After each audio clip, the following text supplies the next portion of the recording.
Hello there, everyone. I hope you're ready for some fun because we're going to talk about the future of dog parks. My name is Beth Cherry Holmes Miller. I'm the founder of a nonprofit called Wagtown and the creator of Smart Dog Park, the future of dog parks.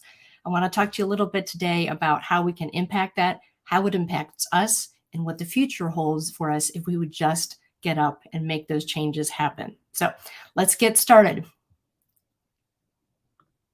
All right. I want to ask you a quick question before we get started. This is bad on me. I didn't even realize that I had done this until I went back to prep this video and I was like, oh, I've got this great dog park footage. I'll put that in. So I'm watching it and getting this stuff ready last night, and I'm watching through the whole thing to make sure there's nothing bad in there. And I realized that that was me at a dog park that I had never been to before. And it was me looking at the dogs that I had never met before. And then there was me who took my phone out and followed dogs around at a dog park that I didn't know. And then I saw this beautiful Great Dane who got down on the ground and was, doing the back rub thing. So I walked up to the dog that I had never met before with my phone in my face, walked all the way up to the dog and held my camera like this right up to the dog. He couldn't see my eyes. I was concentrating on getting him. You see him get up and walk past me. There is nothing that would have really prevented a very bad situation other than the fact there was a good boy, right? So in that instance, even though I have done training for years in obedience and competition and obviously all the Wagtown work, and I worked at a veterinarian for a little bit, and so I've always been around dogs. When I was growing up, my photos in my room were floor-to-ceiling animals, and none of the animals had bridles or leashes or anything man-made. It was all just the beauty of nature and animals as they were. So in this instance, I was like, oh, I know animals. I'll be good. I know dogs. I'm good, So it really goes to show you that it doesn't matter how long you've been training, how many dogs that you've had, how you feel about dogs, what you do for a living. Maybe it has to do with dogs. Maybe it doesn't. All of those things at some point in your life are not going to matter because you're going to forget what you knew or do things that are really bad, or in this case, really stupid on my part, that could have resulted in a horrible situation. I could have been injured. The dog could have been injured. It could have impacted whether or not dogs are allowed in that space anymore. And people might be a little hesitant about bringing their dogs and having them have that experience as a result of one person's stupidity, in this case, in mine. So this is just a reminder that as you go through your journey with having a dog or being around dogs or accommodating dogs' lives, remember that we all have something to learn and we all think we're doing the right thing at the right time for those dogs. So before we start this, let's really dig into how much we love them, how much we realize that their impact can be on our lives, and how impactful our actions, not just now, but down the road, can really make a big difference for dogs and for all of us. Okay, let's start talking here. There we go. So as you can see, my mistake. The mistake in the video was me. Bad, bad, bad. Shouldn't have done that. Okay, despite that, I don't want to leave this slide up for forever, but just suffice it to say, I've done all these things, been around dogs, been around culture change and marketing communications, and the ability to shift people to care about things like trees and air quality and water quality. And those things led to more livable cities.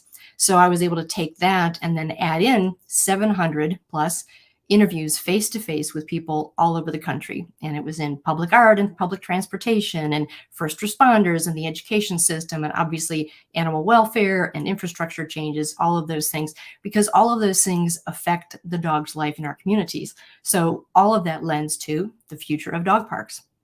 In this particular case, I want to talk to you about our, I guess what I would say, unconscious desire to bubble wrap our dogs. So as an example, here's an example of a dog with bubble wrap. If you can relate to this, then you are like me. I don't want anything bad to happen to my dog, to the point where I have actually considered maybe I should invent bubble wrap for dogs. But let me show you how this will actually work. So this is one of my dogs. This is actually a dog that was carved for me by my grandpa. So you can see on the bottom, Floyd Cherry Holmes, 1985, 86. So anyway, this dog is like yours, just like yours, because this dog is mine. It's unique. There's not another one of these anywhere. It's very dear to me, and I would never want anything bad to happen to it. But bubble wrapping it, this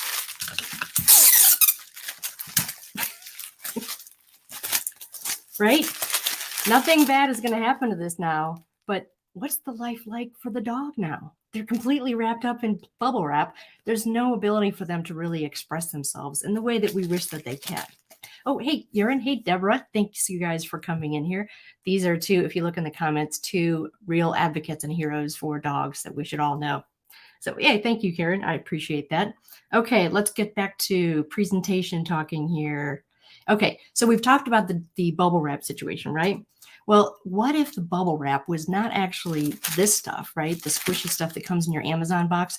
What if you were the bubble wrap? What if I was the bubble wrap? What if Tom was the bubble wrap? What if your neighbor was the bubble wrap? What if your kids were the bubble wrap? Because then when you start to talk about me being a protector of those and you developing something that's better for the dogs, keeps them safer, or we work together on how to integrate the first responder community with the dog walker community. Those are the kind of ways that we can bubble wrap our dogs, but we're so busy trying to be right about everything all the time when it comes to dogs that we're not considering the fact that while we're bubble wrapping, we're actually taking away a part of who the dog is, because dogs really need what's called the fifth freedom. There are 5 of them. This one really speaks to what I do with Wagtown and with Smart Dog Park. They need to have the freedom to express themselves as dogs. As you can see in this picture, this is Nala May. She was the poster child dog when we wrote Tucker Finds His Forever Home. And this dog, when it got into the grass and just had a minute to just be himself or herself, it was a joy to watch, because dogs have a certain twinkle in their eye when they're playing. They have a twinkle in their eye when they see you. We all know what that feels like when you come home and they look at you like, you are amazing. I love you. You're wonderful. And I'm so glad that you're in my life. Well, it would be great if we could say back, I love you so much. And wouldn't it be wonderful if I gave you the freedom to fully express yourself as a dog? So that's what we're going to talk about. I know Spencer loves the bubble wrap. I thought you might. So here's an interesting thing. What's happening with dog parks and the way that they're impacting our world doesn't match up with what we're seeing in the communities. So I did a big research project with the Parks and Rec associations and found that, as you can see here, the interest in dog park play in your communities is, no pun intended, off the chain. It is no longer something that's like, oh, that's an unusual thing. Now people are saying, I want this space, anywhere from a great deal to a moderate amount.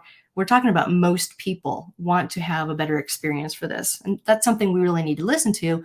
So ask your community if that's the case, if you're seeing that. And I have to say, these numbers were showing up despite economic areas, despite geographic areas, despite social economic reasons that they might score differently. All of those still came in with this finding that there is an interest in that. Whether or not they get that comes down to sometimes resources that are available. And so we see that happening where you want the community to be XYZ for your dog, which then turns into XYZ for all of you in the community. That's when we see the impact happens.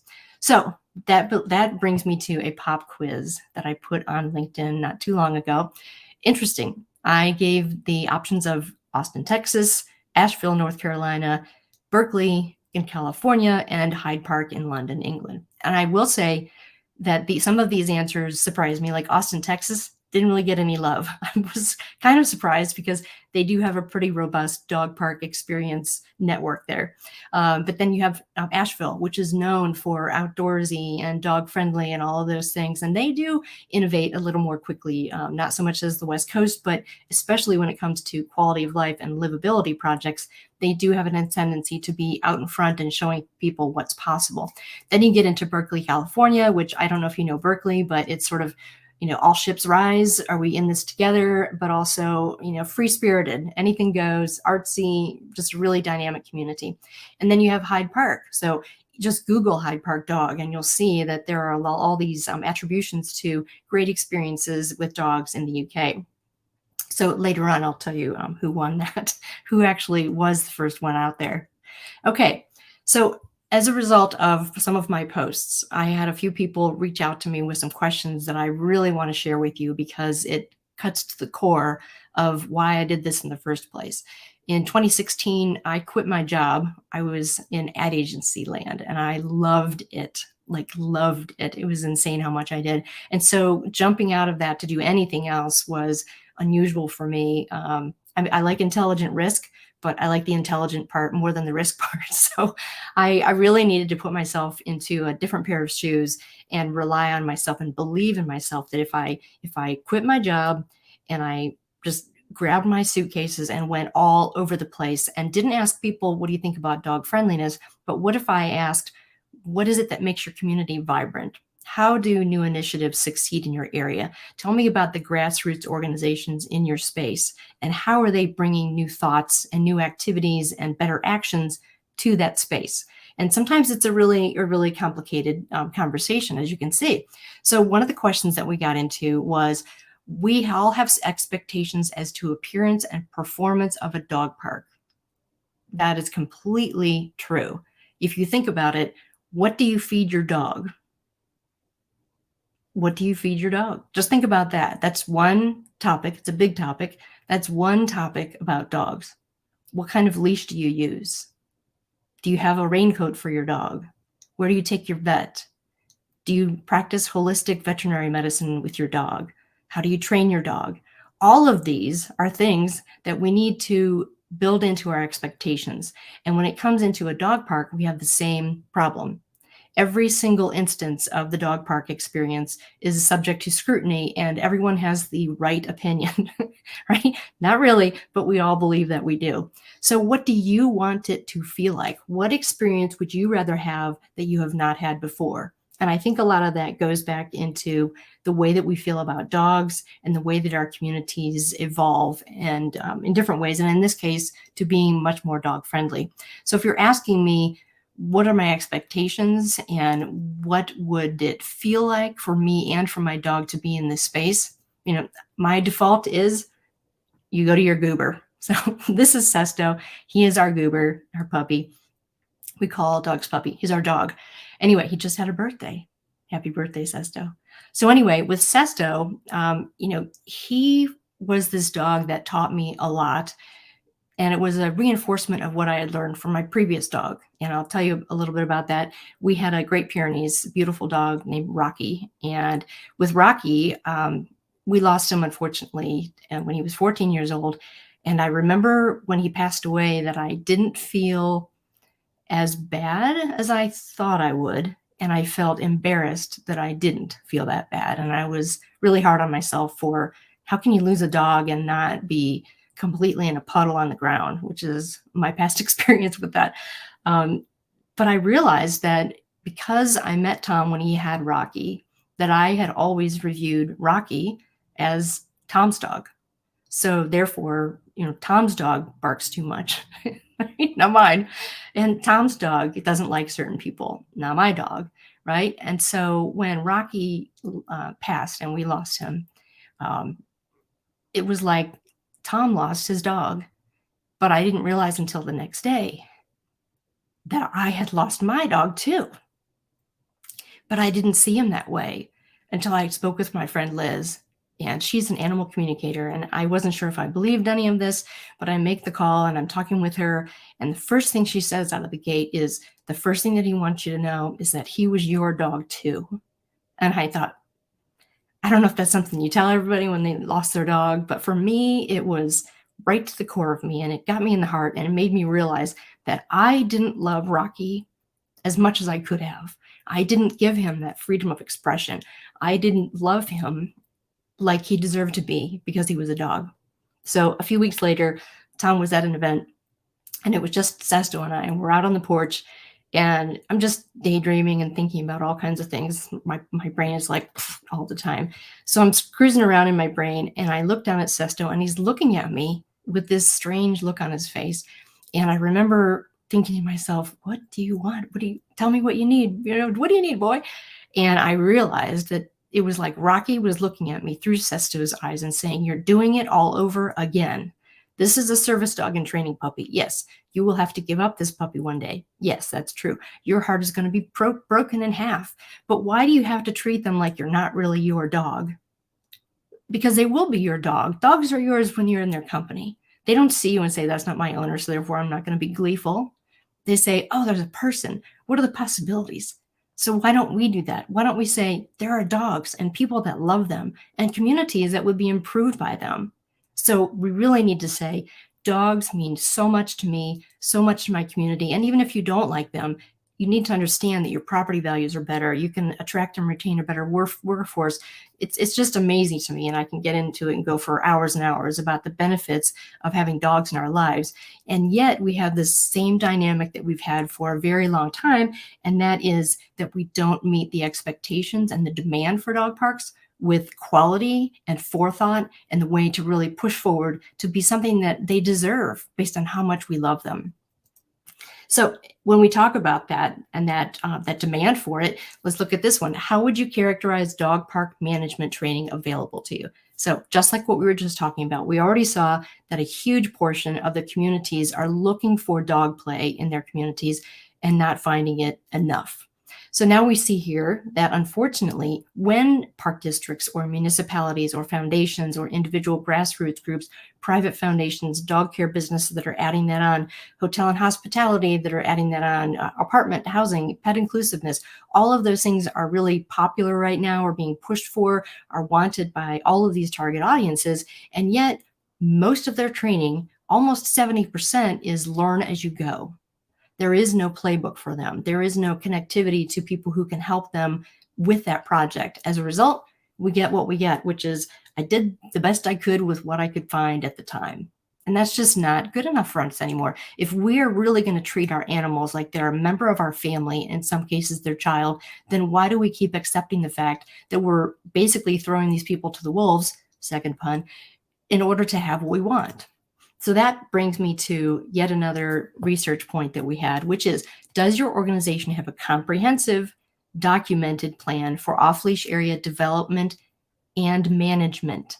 So when we take a look at these things, we have a tendency to say, we found some land, we have some money set aside, and I'm sure that the community will come together. So unfortunately, that is how many of them come together, and it is probably one of the worst ways that it can come together. There really is no comprehensive look at how you should build dog play.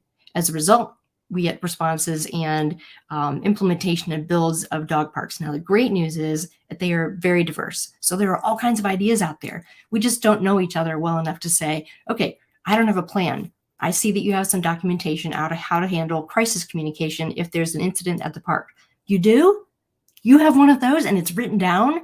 Well, it seems to me that those actions and the behavior and the paperwork and the standard operating procedures for that, while they might need to be tweaked for your individual community, by and large, it's the same. Here's how you respond to those things. I did marketing, advertising, PR, crisis management for 30 plus years. And so I've seen it happen, boots on the ground, where you really need to plan for something to happen. You really don't want to be in reaction phase. As a result, we see what we see here, which is there is no plan to succeed. Therefore, you have virtually a plan to fail, which is really sad considering we're trying to do this for your goober, right? Okay, and last one of the research slides that we did. Do you have a documented strategy to manage behavior issues and incidents at parks? So I saw that Deborah Hamilton is on here. She is this amazing mediator and lawyer. She specializes in dog law, and specifically with her MAP program really addresses how people behave around their dogs and therefore how they treat each other and their dogs because of that dynamic. And as you can see here, what was it? Almost 80% again? No strategy. No strategy. So you have a contentious situation where the community is begging for a dog park, sometimes not so civilly. And then you have people that are like, we don't have the money, we don't have the land, we don't know what we're doing, we have no training, and we have no blueprint for how we're going to get there. And yet you're putting it out there, right? No structure, no expectations, no guidelines for how to use it, no inspections, no one's coming in to make sure it's okay. But if you put some fencing around a square and put a double vestibule, there you go, you got a dog park. Then how can we expect that that's going to be good enough for us to have great behavior? How are we building something that asks for bad behavior? Because what we do in this area, or at least in America, is we build dog play apart from the community. What we need to do is build dog play as a part of the community. We put them off in the edge, just like with the first dog park. Let's put them over there. We don't care about that land. Well, what about that land? What about, dog park, right? I could do one. What about the land? That's just one question. What was it used before? Is there access to other people and places? Is it going to conflict with multiple users? What's the soil like? Is there anything that's, an EPA concern of things that are coming out of the soil? What was it used before? What's built next to it? Are there attractions that the dog might be just distracted from or fearful of? Are there noises going through? A lot of times I see dog parks right next to a railroad trestle. That probably scares a lot of the dogs when it's coming through, especially if it's their first trip to the dog park. So as you can see, it's just thing after thing after thing where we put them in this environment where we haven't put forethought into how it's structured and how we use it. So we really can't be surprised when we start to see behavior issues and we start to see incidents at the dog parks because we haven't planned for it together in the bubble wrap of you and me and them and us all figuring out together, how do we avoid managing behavior in a bad way so that it results in a need to call Deborah because you now have a conflict, right? Let's get ahead of that. Let's start having conversations and education happen before we get to that point where we're actually putting shovels in the ground. And that's just the dirt, right? That's just the dirt you're putting it on, in theory. Okay, oh, there we see Kathy. Thank you very much. Okay, let's keep going here and talk about this. So I wanted to talk to you about this thing right here. When I was little, we had a dog named Popcorn. We named her Popcorn because when she ran down the hill, she was this white puff thing. And my brother said, oh, she looks like popcorn. So there you go. A lot of thought went into that, but it was perfect for her. And this was her collar. So when I was little, we had our dog Popcorn, and this was her collar. And I want you to take a look at it and tell me if you see anything unusual about it. It's a, standard buckle collar, right? Interesting, isn't it? Where do you attach the leash? There is no D-ring. It's not like this is broken. This is how you bought it when I was younger. No leash clip. There's no D-ring. There's nothing to put it on. Nothing, right? So how is that possible? How is it possible that it's like that? I'll tell you in a second here. Let me show you. Here's what happened. Okay, when I had this dog on this collar, I was little and we owned our dog. We didn't have a dog that was family. We owned the dog. When you own something, you put a collar around it. And then if we wanted to, clip her up, we would put a chain on it, like a chain link galvanized, the really bad chain links that are kind of clunky. And we attached it to Popcorn. And then we would attach it to the corner of the deck so that she wouldn't run away. And I can't imagine doing that today, putting on some kind of thing that could interfere with their coat, might cut a little bit into that. It could get wrapped up. I don't even remember going to look to see if she was okay unless she was wound all the way around the post, right? And I can't believe all of these things. I can't believe that we had the equipment that we had. I can't believe what we fed her. I can't believe how we treated her. I can't believe how we celebrated. I mean, even to the end, I remember I was at Kim Brennan's house for a sleepover, and when I came home, Popcorn was gone. My parents had taken Popcorn to be put to sleep because she was really, really old and really suffering. And, the kind thing was to take her and have her cared for in that way. But I didn't know they were doing it. I was at Kim's house, and when I got home and she was gone, that was my first experience at how devastating that can be, how hurtful that can be, and how close we are to them. And it really came to me then as no surprise when I started doing the Wagtown research that I came across what I call the dogification factor. And that is the progression of I own my dog to my dog is my best friend to my dog is a family, perhaps a child. And a lot of people describe their dogs to me as their soulmates. So as you can see this picture, this is again Central Park. A lot of these people, as you saw in the video, have this innate love for the dogs. You see that you got the gentleman in the brown jacket. He's got 5 or 6 of those dogs with him. He's a professional walker. So in that instance, we have strollers. We've got balls. We've got dogs that look like maybe they're a little too young to be there. We've got chuckets and everything. We've got treats. We've got people that are kind of watching their dogs. So like all the things that you would say are bad ideas for a dog park happen there. And yet it works. Somehow it came together there. And I think part of that is that dogification factor. When you feel it more acutely and you feel their needs more acutely, then you continue to build something that is a response to that. In fact, Rich Jolish, who's the director of strategic partnerships for the National Recreation and Park Association, he even said in November and December of last year in their 2022 forecast that smart dog parks was the direction that we need to go for the future. And he even referred to dogs as taxpayers and encouraged us to build accordingly. So dogs now are taxpayers? We're treating them like people, like they have rights? I don't know. I kind of liked it. I don't know.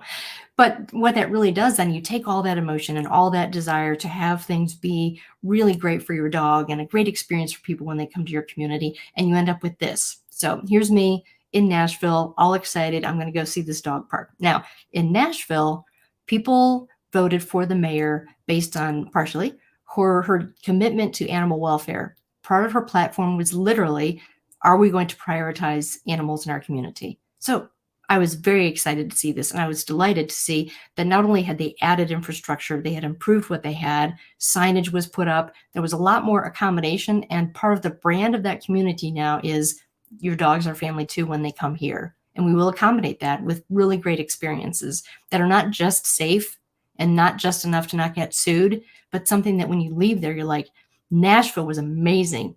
Even my dog thinks so. Okay, and then you see the other side of the slide, that's Key West. Most of the dog park situation that we saw in Key West was what I would call secret dog parks. We had people at a Starbucks that we went to, and everybody has their dog in line with them, which you wouldn't see in Ohio, for instance. So it already feels doggish, right? And we overhear somebody talking about a dog park. So we're like, hey, we went to the one dog park, where are the rest? And they're like, if we tell you, you can't tell anybody. I'm like, okay. So it's like off behind some foundry. I won't tell you where it is because it's secret, right? And what they've done is they've taken this that you see on the right, which is the dog park that is provided. While I was in there, I noticed they're all huddled up against the trees because there's not enough shade provision.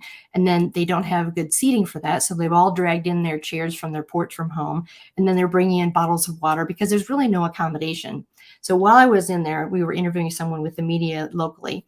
And we're sitting there talking to Gwen, and all of a sudden there's this huge mower that comes into the dog park. And there's really no grass because it's all kind of burnt out.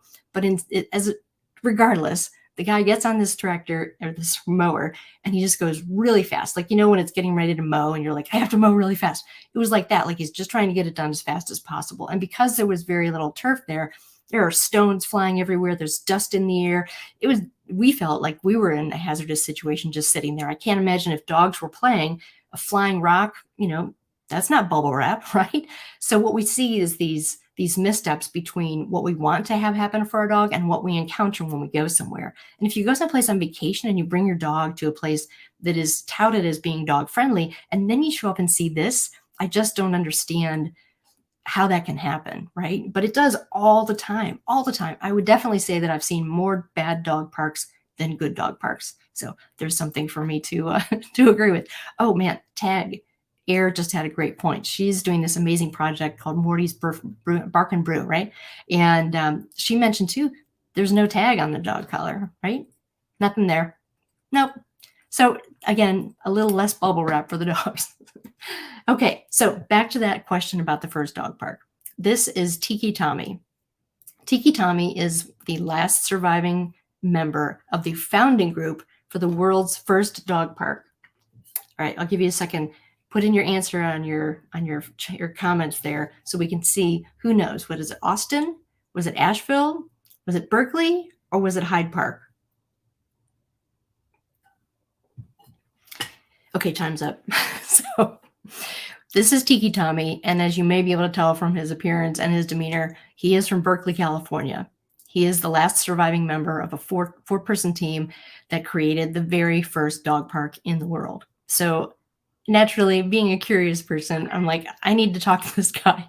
So especially when I found his picture, I'm like, this is somebody who I need to speak with to learn about dogs and how they came about. So I'm on the phone with him. I'm like, I'm so excited to talk to you. This is amazing. I'm doing this work on dog parks, and I'm trying to figure out, what's happening. How do I do this? And he's like, nothing, like it was no big deal. And I'm like, oh, tell me about that moment. Tell me about that moment when you were sitting there outdoors at a park. Like there had to have been this like aha, where you just imagine what was possible, right? And then he says this. Martha and Doris and I were there, and somebody else, but I can't remember who. But Martha said, we should have a park for dogs. And that was the entire conversation. So That was it. They basically said we should have a dog for parks, and then that was it, right? So then what happened? That was in 1979, and it took until 1982 before the city of Berkeley would actually recognize it as an official dog park. So there are all kinds of reasons why people would argue about this one was first and that one was first. And so we're looking at the important part here is that a municipality, a government agency, actually recognized exclusive use for a thing that's not one of our kids, right? But now they are. So when you start to take a look at it from that perspective, it changes the way that you might see the approach. But right now, 2022, the way that many dog parks are built are the exact same way that they were built in Berkeley at Ohlone Dog Park. Tiki Tommy was the director of how things were going to go right then, and we might as well put him in charge of it today because it still starts like that. We should have a park for our dogs. Really? Let's go ask the city. Well, you can call it whatever you want. We're not going to call it that, but you can hang out there with your dogs. Okay. Well, now you've been there for a while, so we'll do it. We'll have it be an experiment, and then we'll see what happens. So it's very sort of willy-nilly about how we're going to handle this thing. So I could go on, but suffice it to say that we really haven't come very far, right? We still have land that nobody wanted, that they're like, fine, you can use it, but we're not really going to support you because we're kind of salty about the fact that you asked for it in the first place. I'm not saying that's like that everywhere, but I do believe that that's been a lot of the history of dog parks. So here's the answer to that. Martha Scott Benedict. It's Ohlone Dog Park in Berkeley, Ohio, and it's regarded as the first official dog park is in Berkeley, California in the States, which is interesting because when you talk about dog parks, one topic that frequently comes up is gentrification, the change of a community for the worse or the better, but a change in socioeconomic scale, what made it happen, what's happening to the people who did live there and how they're being disenfranchised. So that gentrification is what we call it in the States. But when I read some research on dog parks and dogification in other parts of the world, there was a study in Poland that they refer to gentrification in America, they refer to as westernization.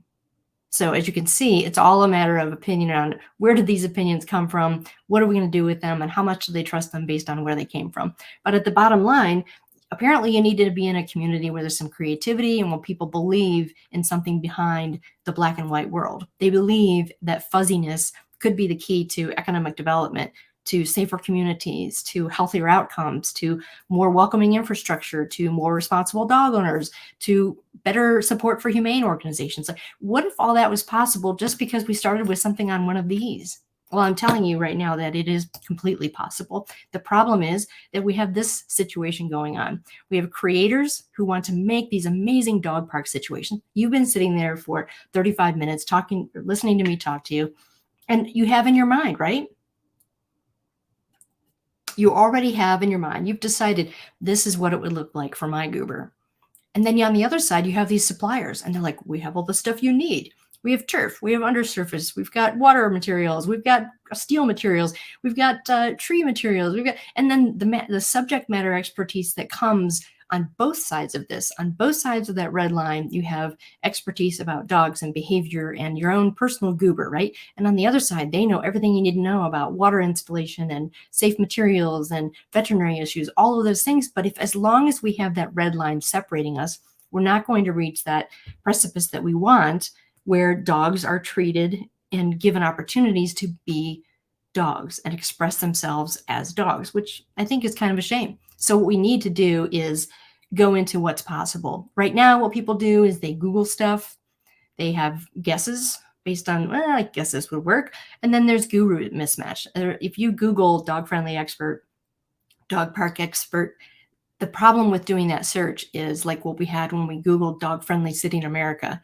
We got 28.7 million hits. But really, they were more about selling you a condo or an event where they were going to have pups on patios. So there's not really a way to, from a global knowledge-based perspective, to really understand where it really is dog-friendly and where it is not dog-friendly, because it's a sliding scale, and the definition of dog-friendly needs to be gooey so that you can accommodate the culture of your community, and that trickles into how you manage and build your dog parks. So once we can get rid of this problem through this process, then you start to realize, oh, this is bigger than I thought. So on the creator side, you've got a horrible user experience. You have potential for revenue that you have lost. You have a selling proposition for your community that is now void. You have competition for people as a livable city. You have conflict. You have issues with reputation for not only your city, but for the way that they treat animals. So it's not a great situation for the creators of the dog park. And then on the supplier side, lost sales. They don't have their reputation as a subject matter expert. And you can see that safety and conflict and things like that will start to impact that, which then, of course, impacts the market share available for those suppliers. They can no longer supply you with what you need, and we don't have access to the expertise so that we know what the heck to buy in the first place. Okay, so here's a question for you. Do you know of any organizations who have been successful with naming rights or large sponsorships with their dog park? Now, this is a great question. This came from somebody who also works in park and recreation, so I'm pretty sure I know exactly where you're coming from. This is a question that every single dog park needs to ask themselves. I worked with a dog park project a little while ago where there's an opportunity for a grant, say, from PetSafe. So they have Bark for Your Park, and you can bid to receive, varying amounts of support. And what you start to see is, what are they looking for in that? And their application is very simple. It's pretty straightforward. Doesn't take a lot of bells and whistles to get it done. Doesn't take months and months to get it ready. But what I think does take months and months to get ready, and what you should have done before you even start to take a look at that application, is to employ these 3 areas. You need to educate people about what's going to happen, about your education integration. How are you going to reach people in the schools? How are you going to be able to have an education process with first responders, with dog walkers? How are you going to have the animal resource people talking with people who are the users of the park? How are you going to have your architectural and public art community infuse in that? Is there a way that you could bring in public art with music? So you can see that now this is not a single-use space, but it's something where you use education to connect people so that they feel like it's their space. And then you develop that sense of community. Once you have all those people that are part of that constellation of creating the bubble wrap around your dog, that becomes a community that's looking for excellence, that understands that dog parks are not all the same, and they shouldn't be. I mean, I can see where there's cookie cutters for some amazing for-profit entities that are like blowing my mind on terms of what's possible for dog play. But at the same time, that sense of community, whether it's a business decision, it's a personal decision, or it's a decision on behalf of your dog, you need that sense of community to get there. If you have the education and it's in the community and that develops into an educated community, what lends itself to then is innovation, because you'll understand, what is it like in my community? What do we value? And then you'll know, who could support this? Are there organizations that could do a matching donation? Are there grant possibilities? And they may not be something you might think of, like dogpark.com or whatever it would be, that they would have like, here's some money for your dog park because we like your idea. It's more so going to be successful for you when you find out first, what are your feelings about having naming rights on your park?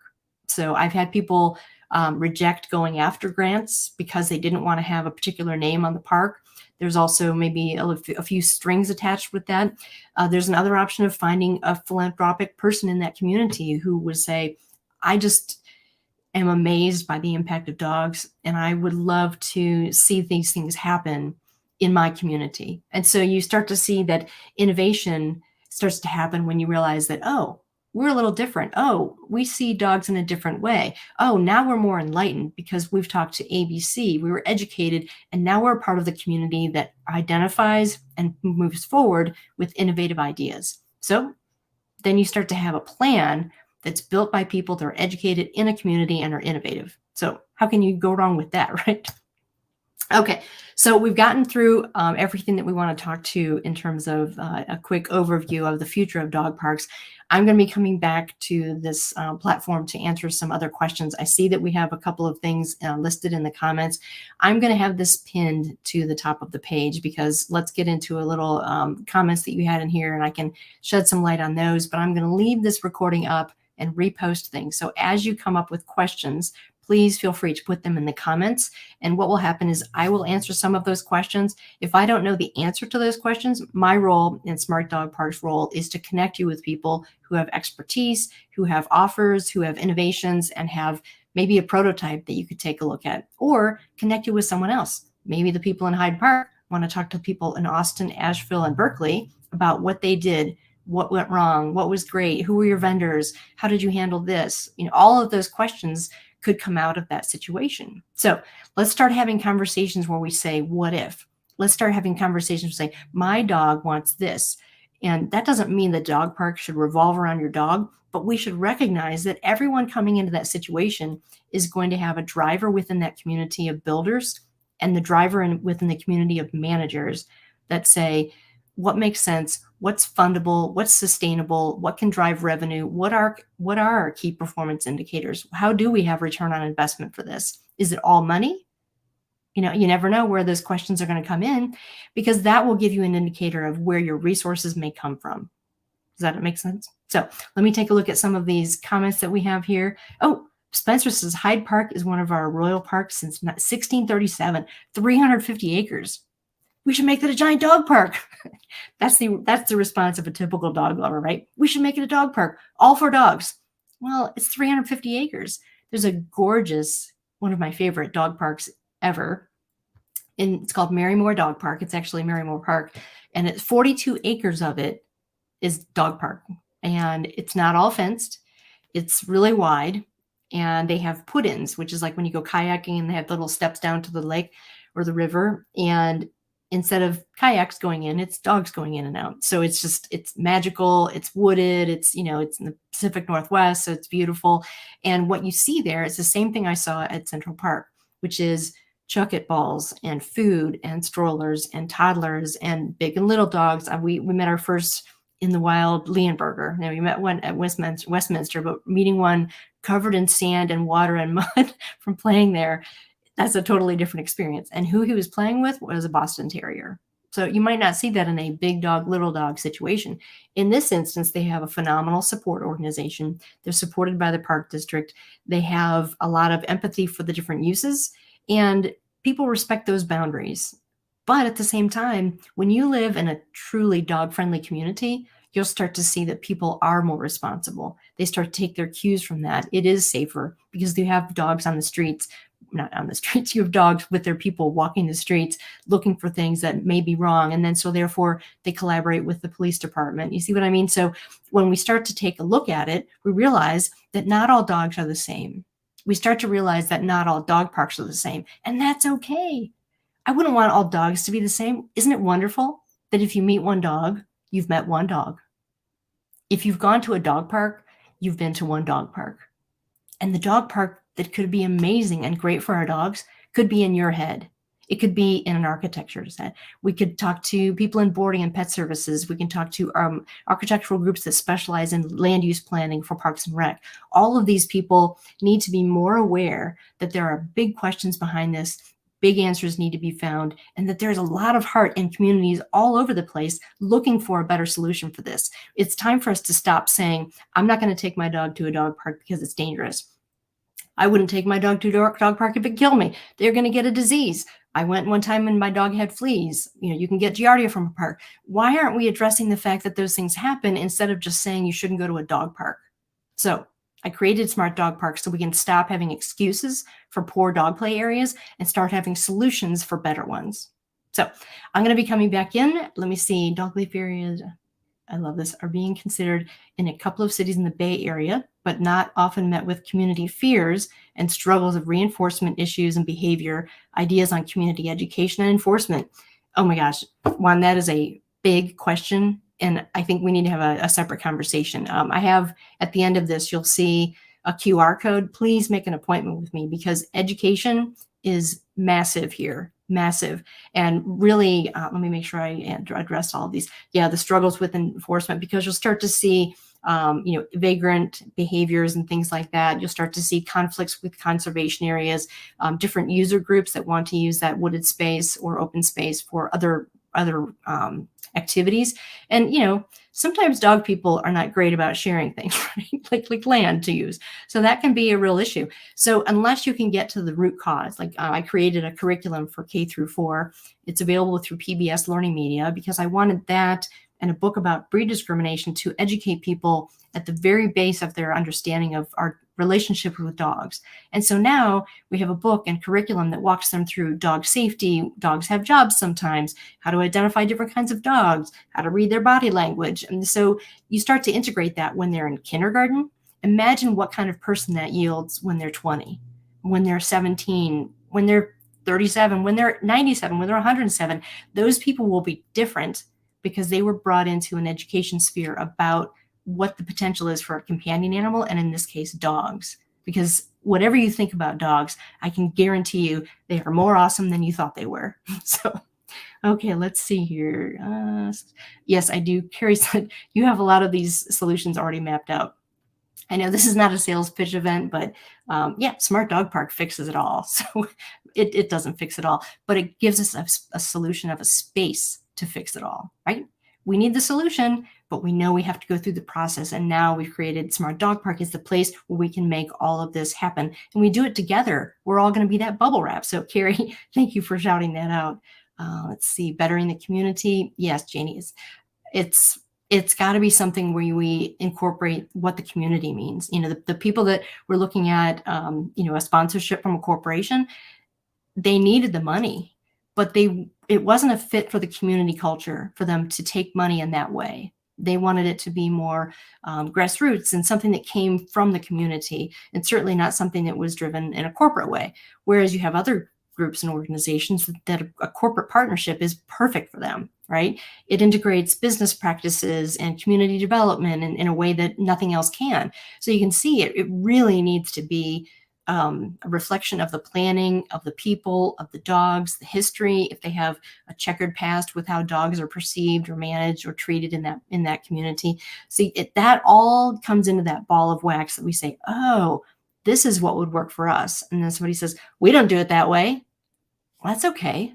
That wouldn't work in your community. The park that I saw in Marymore probably wouldn't fly in comparison to one I saw in Lake George. Lake George RV Park has this amazing dog park, and it's this perfect combination of a built environment with turf, and it has these big stones that segue into this wooded section with paths and play equipment, and it's like a chalet. So very, very structured and perfect for the environment of his RV visitors.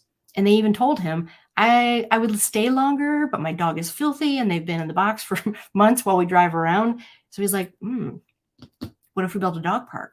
There was a little bit of mixed reaction. Some people thought it might be barky, but they went ahead with it, and it's absolutely stunning. And what they found is that people were doubling their stay, and that there wasn't any barking because the dogs were exercised and relaxed because they were allowed to express themselves as a dog in an area that was safe, in an area that was built specifically to accommodate that user group. Okay. But that built environment would probably be rejected by people to some extent in areas of the Pacific Northwest, which really values more of a very natural use of our ecosystem to create a space. So both of them I love, love, love, but they're completely different, and that's okay. That's the point, right? We have so many ways that we can make their lives better. We have so many ways that we can make dog parks better. We just need to decide to do it. And to do that, we need that education, the community, and the innovation. And I know that the people that are listening to this right now and watching the replay or send it to them, those are the people that are going to get there. You are going to get us there, and I'm going to make sure that it happens. So I'm very determined to make this a great place for dogs. And dog parks is a sliver of how we can do that. But the impact of those dog parks is massive, massive. Okay, let's see. One of the most important reasons people should take this class, oh, thank you, is because there will always be those looking for reasons to badmouth something no matter what. By having the park planned and designed by people who are educated in dog parks, your community can easily defend against those who just don't want dog parks. That's a great point, Tom. That's a great point. I have a feeling that you've all sort of known this in the back of your mind, but maybe didn't talk about, is that dog people are really pushy.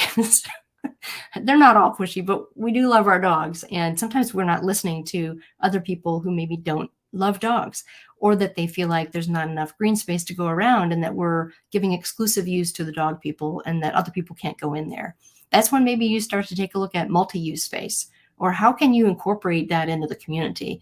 I'm working with a group right now that they're interested in bleacher seating, not inside the dog park, The original conversation was about putting a bench around the entire fence line to give people a place to sit and kind of watch.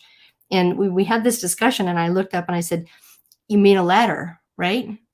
And they're like, "What are you talking about?" I'm like, "A bench up against the fence of a dog park is a ladder to get out." So, but right, didn't think of that. But I like the idea of having people come to the dog park for observation. So bleachers, let's do bleachers and do something that will accommodate acoustic music, not something that will jar the dogs, but something written by like Lisa Spector that's specifically to relax dogs. We do that with prisons. We do that with high traffic areas where they have some crime. We pump in music, and it makes a difference with how people behave. And it makes a difference for how dogs behave. I've seen this behavior myself, and it could be something that's really, really dynamic, a little bit innovative. And then the innovation comes in where people say, "Oh, what if we had this squirt in the dog park through this technology?" Or what if this was a way to not only accommodate that sound compensation, but also make it something that integrates local artists, right? I mean, it's just, the possibilities are endless. But to your point, because we're so aggressive about getting our dog park space, which, comes from a place of love, and we want that's what's best for our dog, and, we want to be able to bubble wrap that experience and bring it in, we've got to back off a little bit and say, "I'd like to talk about having a dog play solution for our community.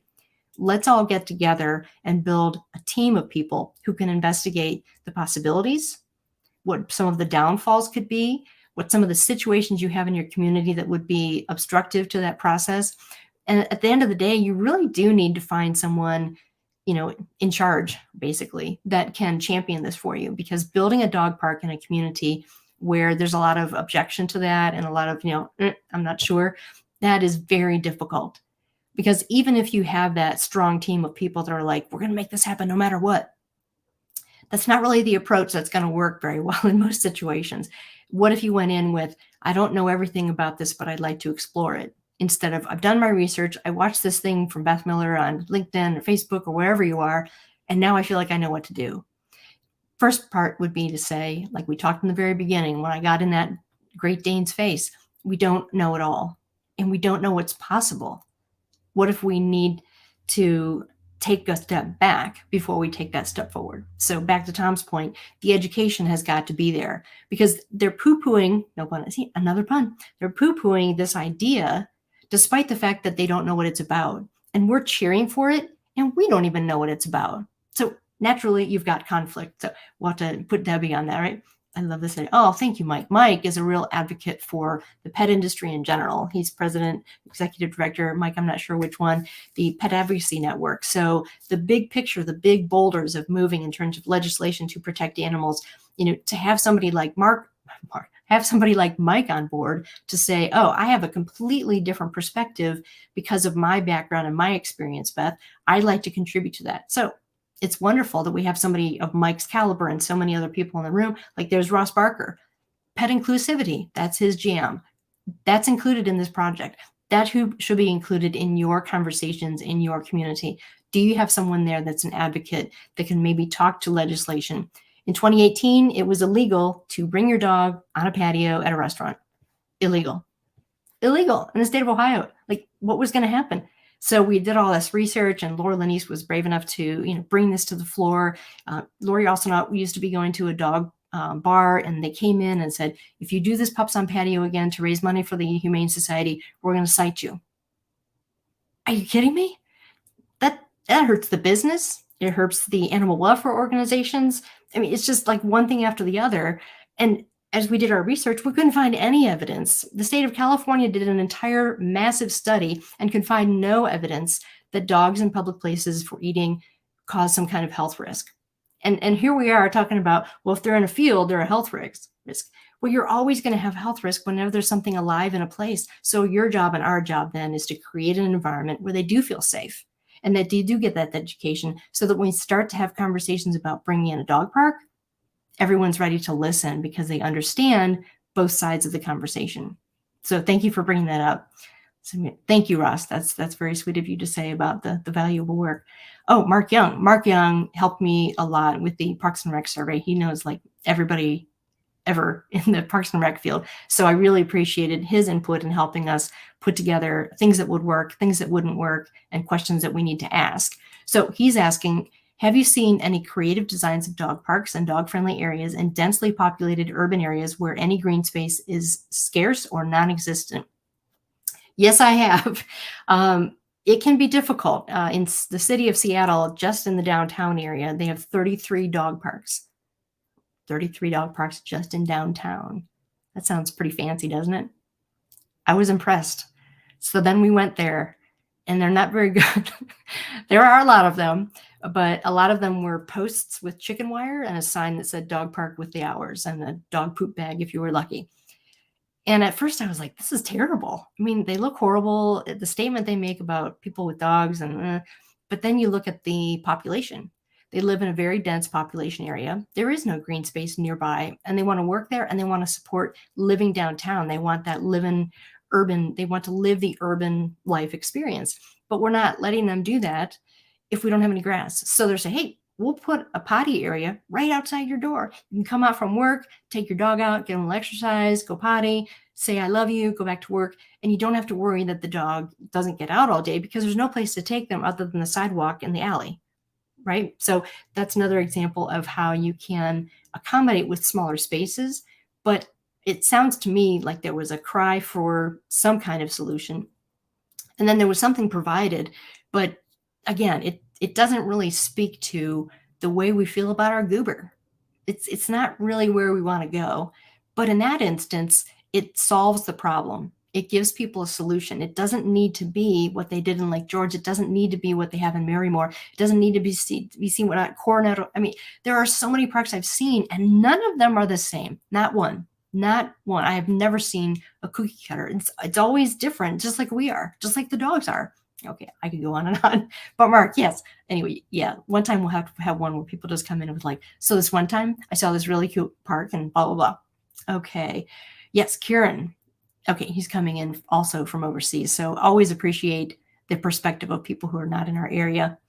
Let's see. There is a crazy economic reality in which qualified dog trainers, canine behaviorists are always underemployed. Most owners see the idea of talking with a dog trainer as an admission of failure.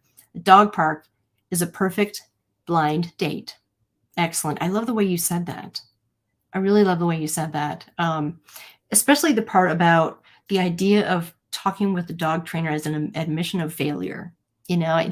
One of the, I guess, barriers to taking your dog to a dog park is that you don't want people to know what your dog is like, right? Rocky was amazing, but he was reactive. So taking him to a dog park or really any public setting, there was always like this elevated vigilance kind of thing, which is appropriate. But it also is that moment where people might look at you and be like, nice control over your dog, lady. Maybe you should take a class, right? So there's this sort of like, I'm better than you because my dog heals well, right? When in reality, the training should be something that you do in tandem with other people, and that you need to understand, just like the leash and just like me getting in that Great Dane's face, we don't know it all. We should be constantly learning. A lot of the techniques that I used when I competed with my dogs, I would never use today, never. But in that day and in that time and what was viewed as best practices for a positive experience, we don't view that anymore as being that way. So let's start with some agreements on where we can find those resources. To Kieran's point about behaviorists and trainers, you'd be surprised I thought that trainers and anyone who's working on behavior with dogs would instantly be anti-dog parks. But what I'm finding is that they really find them valuable for so many training opportunities. But actually, before we get off this, I want to tell you something that's very important. A lot of people talk about dog parks being important for socialization. I agree. However, taking your dog to a dog park for the first time you've ever seen that dog park and the first time your dog has ever been to one and letting him in just right away is the wrong way to socialize your dog to a dog park. A dog park is a place for dogs who are socialized and are acclimated to what the expectations are in that place. Okay? So much like throwing your kid into the deep end and saying, you're a swimmer now. We cannot throw our dogs into a dog park and say, you're socialized now, because then we get embarrassed because they act like a bad doggy. And then it's our fault. And people are like, I can't believe you brought your dog to the dog park. When in reality, they could say, I have the same problem. We need to be more empathetic in those situations, like dog poop pickup. It drives me crazy. I have never seen a solution for dog poop pickup that has worked. None, anywhere. I've been to bazillion places. I've never seen it. But what I do when I'm out and about, dog park or not, I carry at least 2 bags, and we'll have a whole other conversation about what to pick up with, right? But take a few bags with me, because if I see someone who looks as though they might be leaving the poop, right? Because we've never done that, have we? If they look they're going to be leaving the poop, or they do the turn, then I walk up to them. I'm like, oh my gosh, that happens to me all the time. My dog double-deuced me on a walk the other day. Thank gosh I had another bag. I've got you covered. And you hand them the bag. So you're not saying like, around here we pick up the dog's poop. Or, around here we realize that poop is the barrier to dog friendliness, and you just made it worse. No, we shouldn't be having those conversations. And sometimes we don't even have the conversation. We just look at people, right? You give them that look like, oh, I can't believe you did that. And then do you really want to come back to that dog park where people are judgy? Maybe if they said, did you even know that picking up dog poop is a thing that people expect? I can imagine that people probably go to dog parks and say, they come up and pick up the trash. I see people mowing every once in a while. I would assume that they're picking up the poop. I don't pick it up in my yard. What? And so we need to be more empathetic, that people may not realize that our way is the right way, right? Whatever that means for now. Even though I didn't know what I was doing with that Dane, I now know, and I have learned. And so hopefully I won't do it again. We need to learn to do that with each other along the process.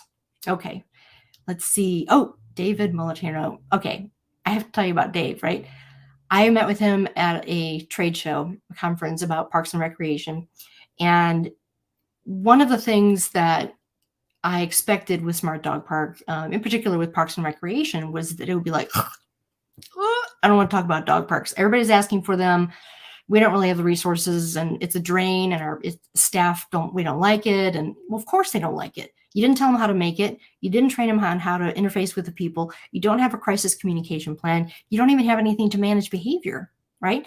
So I was a little afraid that it would be a lot of pushback. Instead, it was amazing that people are like, where have you been all my life? I want this to be better for my dog, for my community, for my staff, for my team, for my organization, for my business, for who we are as a people. And in reality, we're not doing that. So Dave, immediately when he sees me, he says, oh my gosh, this is a place where I could flourish, because Dave is an expert in steel fountains and how they can be integrated into an amazing park project. He just sent me a message yesterday with something that they created specifically for a custom niche, that this organization, that they needed someone that was flexible. And so now he has an opportunity to talk to people about what that innovation is. And now the people who want a dog park now have contact with Dave, because Dave knows how to make their dog park better and safer. Someone sent in a question about managing water. That's another one that comes up all the time. Dave is perfect to talk to about that, and he's a part of the ecosystem. So let me read his question now after I'm done gushing about him.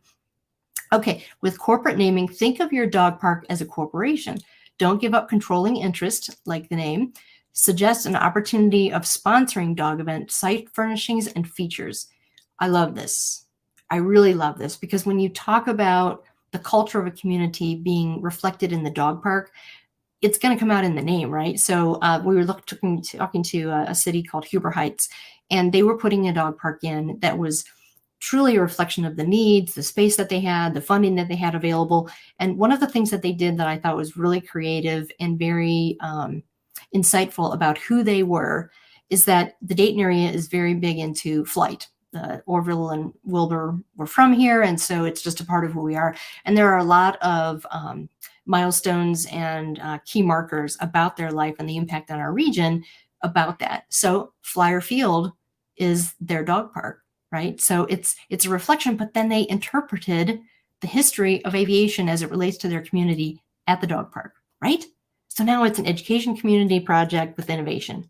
There you go. It's just that simple. And so like they did with Yellow Springs, it's saying, so, oh, you have lost your, like we bought a boulder at the park for Rocky after he had passed. So it could be a rock. I bought a rock. I paid hundreds of dollars for a rock that's going to sit somewhere else just because I love my dog, right? So people will come forward, but you have to position it as this community project. And if you don't think that a corporate name makes sense for you, that's cool.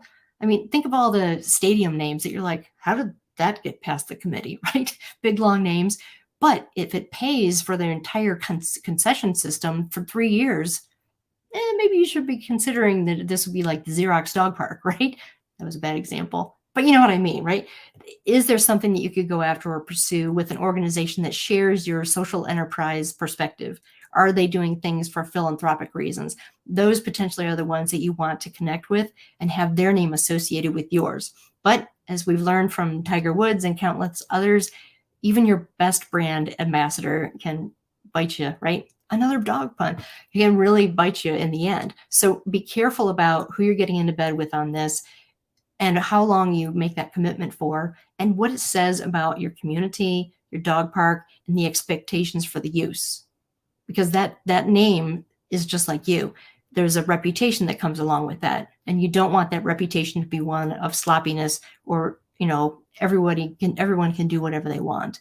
And that includes your sponsors. So back again, you need to have a community of people who are pursuing the options for investment, the options for grants, and all of those things. If you're going to be going after that, then you need to have your ducks in a row. There, one pun that wasn't a duck or wasn't a dog. You need to have that ducks in a row mentality so that when you do approach an organization about getting that sponsorship or getting financial support, they can see that you've done the legwork, that it's not just you working in a vacuum, that you're out of the silo and you're working with multiple people in the community who can understand the project, can relay what your goals are, and know what their role is in getting you there. So that's a hugely important thing. And I like what Dave said about, you're giving something away when you do that. Is it adding value or is it detracting from the overall brand of your park? Let's see. We talked about Kieran's. King's, oh, you're welcome, Kings, very much.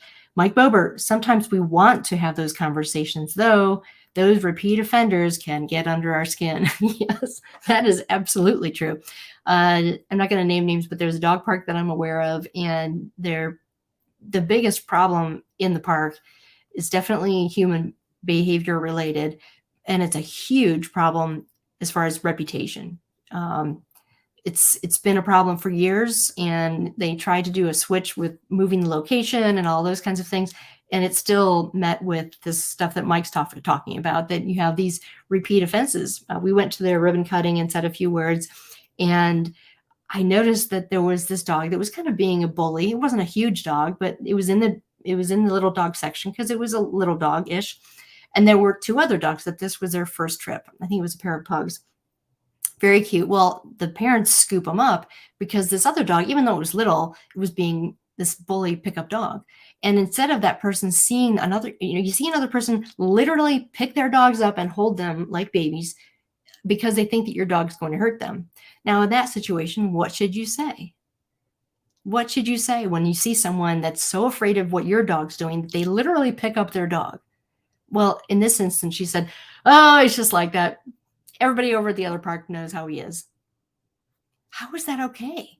You don't know this person. I didn't know that Great Dane. They didn't know this person. Those dogs had never bet before. They had never played before, and they just plop them in. And the behavior that was unacceptable in general, but was accepted at the old park, is now brought forward to the new park.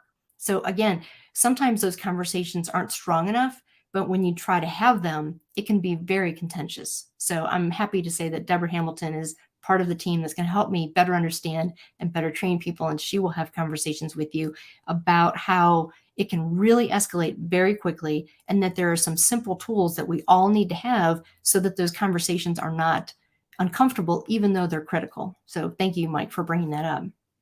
Okay. All right. I think we need to cut off. I've gone over a little bit for you. I hope I've answered a few questions that you had. I had way more questions come in that I had time to answer because I wanted to give you context on this. But I'm going to leave this video posted up, and you can ask question after question after question. I will make sure that either I answer them or I'll reach out to one of the experts that's in the Smart Dog Park system, like Dave and like Deborah, to give you high quality answers from people who are experts in that particular niche. So I want to encourage you to really digest what we've talked about, to really think about what the future of dog parks means for you, what it means for your dog, your goober, what it means to other people in your community, and including the ones that don't like dogs, right?